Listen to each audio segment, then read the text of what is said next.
Welcome to the Midnight Memoirs, where we explore the darkest corners of the human experience.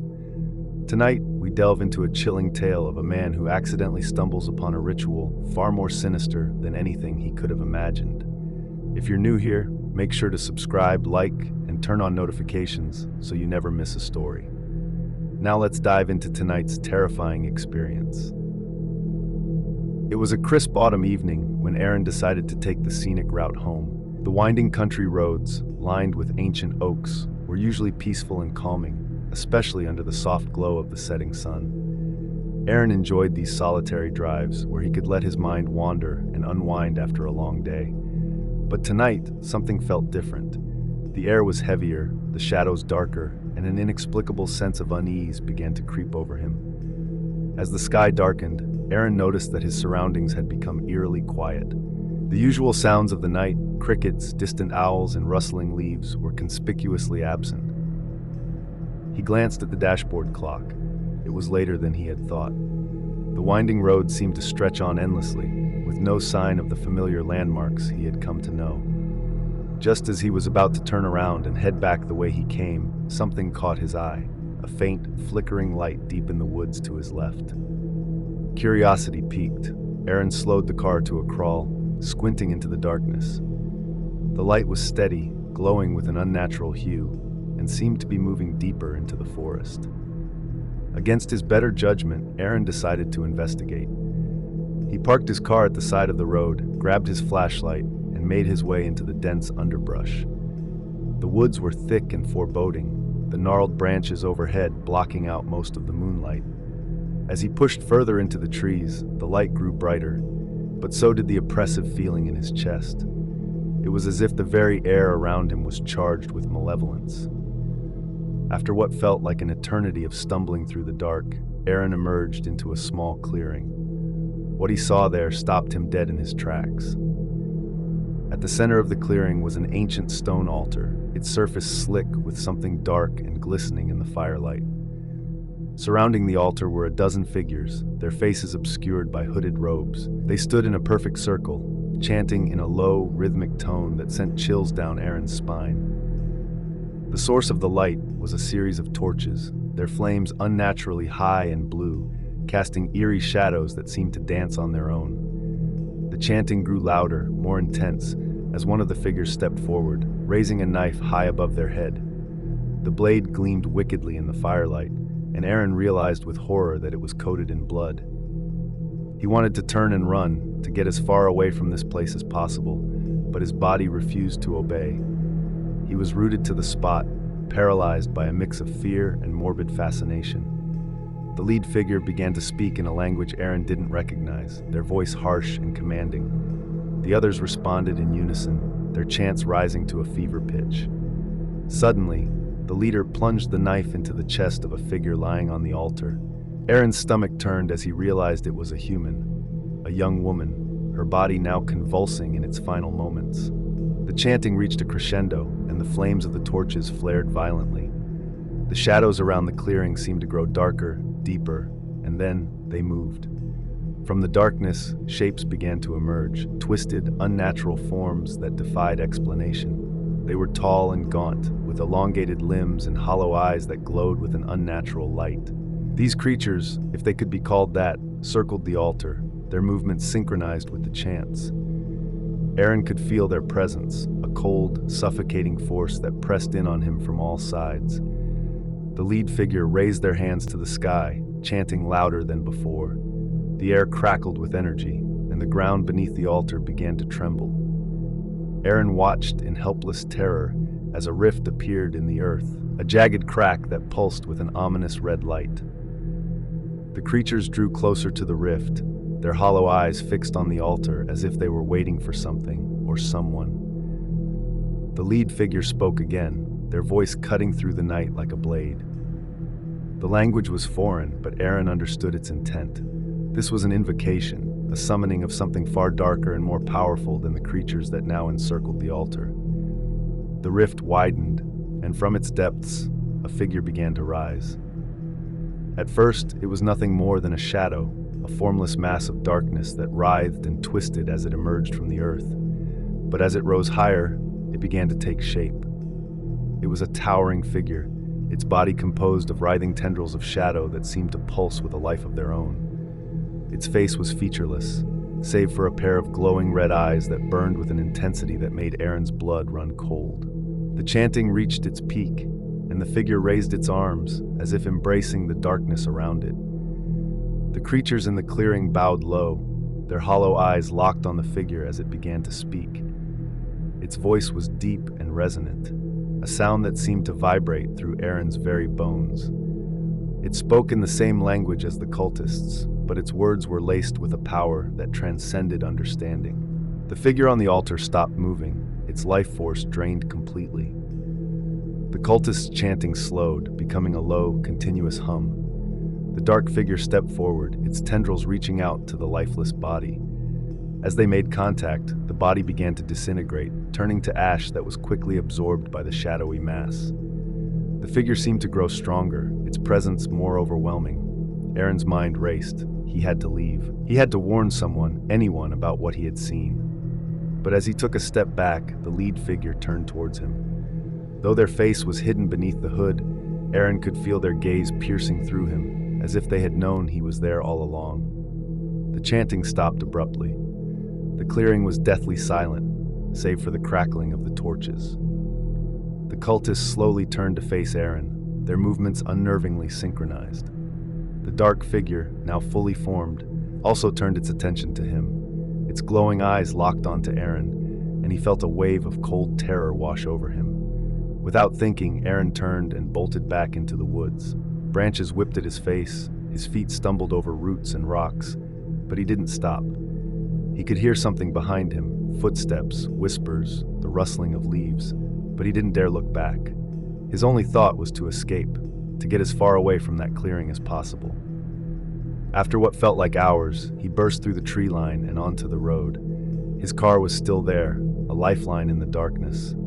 He fumbled with the keys, his hands shaking uncontrollably, but finally managed to start the engine. Tires screeched as he sped away, his heart pounding in his chest. But even as he drove, the images from the clearing haunted him. The dark figure, the chanting cultists, the rift in the earth, none of it made sense, but all of it was horrifyingly real. And those eyes, those glowing red eyes that seemed to see into his very soul. Aaron didn't stop driving until he reached the safety of his apartment. He locked the door behind him, every nerve on edge. The apartment was quiet, but he couldn't shake the feeling that he wasn't alone. The darkness in the corners of the room seemed deeper, more menacing, and every shadow felt like it was watching him. He collapsed onto the couch, trying to calm his racing heart. But as he closed his eyes, the images replayed in his mind, more vivid and terrifying than before. Sleep was impossible. Every creak of the floorboards, every rustle of the wind outside, made him jump. In the days that followed, Aaron tried to convince himself that it had all been a bad dream, a hallucination brought on by stress or fatigue. But deep down, he knew the truth. He had witnessed something that night, something ancient and evil, something that should never have been disturbed. The nightmares started soon after. In his dreams, Aaron was back in the clearing, surrounded by the cultists and the dark figure. The chanting echoed in his ears, the air thick with the scent of blood and decay. The rift in the earth pulsed with that ominous red light, and the dark figure reached out to him, its tendrils wrapping around his body, pulling him into the abyss. He would wake up screaming, drenched in sweat, his heart pounding like a drum. But the worst part wasn't the nightmares. It was the feeling that they were more than just dreams. That somehow what he had seen that night had followed him home, lurking in the shadows, waiting for the right moment to strike. And then, one night, the nightmares stopped. The silence was almost more terrifying than the dreams. Aaron found himself constantly on edge, waiting for something to happen. But nothing did. Days turned into weeks, and he started to believe that maybe, just maybe, he was safe. But the safety was an illusion. Late one night, as Aaron sat alone in his apartment, the lights flickered and went out. The darkness was complete, swallowing the room in a suffocating blackness. Aaron's breath caught in his throat as he sat frozen on the couch. His mind raced, heart pounding in his chest as he tried to convince himself that it was just a power outage, nothing more. but deep down, he knew better. The sensation of being watched, of something lurking just beyond his vision, returned with a vengeance. A low, almost imperceptible hum filled the room, growing louder with each passing second. It was an unnatural sound, like the thrumming of power lines, but more insidious, more malevolent. Aaron could feel it vibrating through his bones, resonating with a dark energy that sent shivers down his spine. He reached for his phone, desperate for any source of light, but his hands trembled so violently that he dropped it. The phone clattered to the floor, and in the inky blackness, it was impossible to see where it had landed. Aaron cursed under his breath, forcing himself to stay calm as the humming grew louder, now accompanied by a faint whispering sound. The whispers were unintelligible, a twisted cacophony of voices that seemed to seep from the walls themselves. Aaron felt his pulse quicken, fear coursing through his veins as he tried to make sense of the disjointed words. It was the same language he'd heard in the woods, the language of the cultists and the dark figure, the one that had spoken of ancient things, of evil incarnate. Suddenly, a cold gust of wind swept through the room, despite the fact that all the windows were closed. Aaron felt the hairs on the back of his neck stand on end as the temperature plummeted. His breath came out in visible puffs, the chill biting into his skin. And then out of the darkness came a soft, almost delicate sound, a tap, tap, tap on the window. It was rhythmic, deliberate, as if someone or something was trying to get his attention. Aaron's blood ran cold as he realized the tapping was coming from the window directly behind him. For a moment he was paralyzed, every muscle in his body tensing as he fought the overwhelming urge to look. But then the tapping stopped, replaced by the sound of something scraping against the glass, like nails or claws. The noise was sharp, grating, and filled with malice. Aaron forced himself to turn slowly, his eyes straining to see anything in the pitch-black room. As his gaze moved towards the window, the scraping stopped abruptly, leaving an eerie silence in its wake. But the quiet only lasted a second before the window shattered inward with an explosive force, sending glass shards flying in all directions. Aaron ducked instinctively, covering his face with his arms as the glass rained down around him. When he looked up, he could barely make out the shape of something crawling through the broken window, a dark, twisted figure that seemed more shadow than substance. Its movements were jerky, unnatural, as it slithered inside, its form barely distinguishable in the gloom. The figure was tall, unnaturally thin, and, as it fully entered the room, Aaron could see that its limbs were far too long, its fingers ending in sharp, claw-like nails that gleamed in the faint light filtering through the broken window. The figure's face was obscured, a mass of darkness with only two glowing red eyes, identical to the ones he had seen in the woods, piercing through the shadows. Aaron scrambled backward, his heart hammering in his chest as the figure straightened, towering over him. It moved slowly, deliberately, as if savoring the moment, the sound of its breath, a rasping, hollow noise, filling the room. Aaron tried to stand, but his legs felt like lead, weighed down by a terror that made it impossible to think clearly. The figure took another step forward, its eyes never leaving Aaron. It raised one of its elongated arms, pointing directly at him, and in that instant, Aaron knew it had come for him. This was the darkness that had followed him home, the malevolent force he had glimpsed in the woods. The ritual hadn't just summoned it, it had bound it to him. Desperate, Aaron forced himself to his feet, stumbling towards the hallway. He had no plan, no idea where to go, only the instinct to escape. But as he reached the door, it slammed shut on its own, the force of it nearly knocking him off his feet. He could feel the air around him growing colder, the darkness pressing in from all sides. The figure was closing in, its movements fluid and almost hypnotic as it glided across the floor. Aaron could hear the whispers again, louder now, filling his mind with a chorus of unintelligible voices.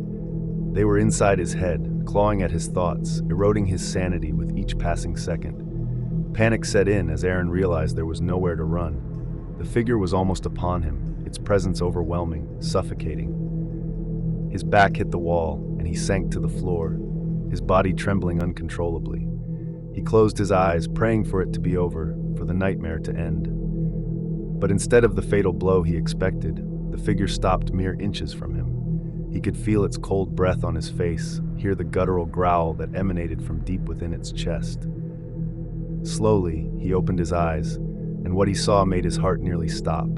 The figure was crouched over him, its glowing eyes boring into his. But it wasn't just watching him, it was changing, its form shifting and contorting. The darkness that enveloped it seemed to peel away, revealing a face beneath the shadow.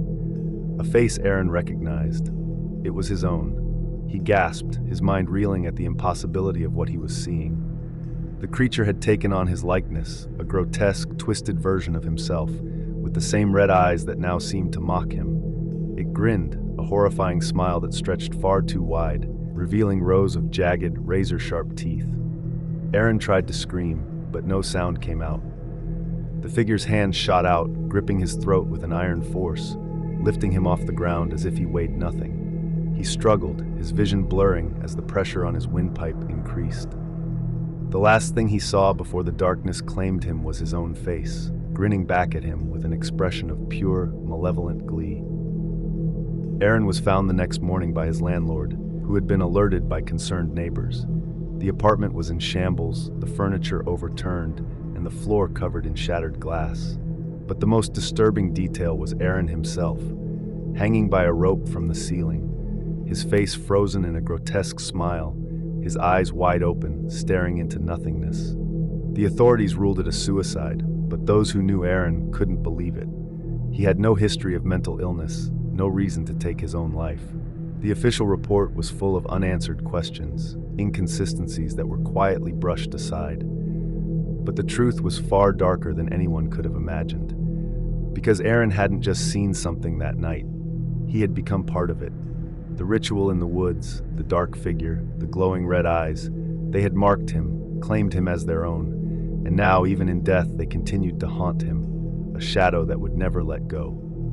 The apartment remained empty after that, no one willing to move into a place with such a dark history. But on certain nights, when the wind howled through the trees and the darkness seemed to stretch on forever, some say you can still hear the whispers, a chorus of voices, faint but unmistakable, calling out from the shadows. And if you listen closely, you might just hear Aaron's voice among them, forever trapped in a nightmare that never ends.